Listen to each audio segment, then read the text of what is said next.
এটা হলো আমাদের পাটকেলঘাটা পল্লী বিদ্যুৎ অফিস। তো আমরা বিদ্যুৎ বিল দেওয়ার জন্য এসেছিলাম।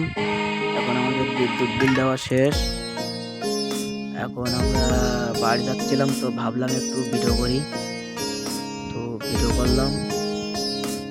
আপনাদেরকে কেমন লেগেছে? যদি ভালো লেগে থাকে তাহলে কমেন্টে জানিয়ে যাবেন। আর আপনারা কোথা থেকে দেখছেন, কোন জেলা থেকে দেখছেন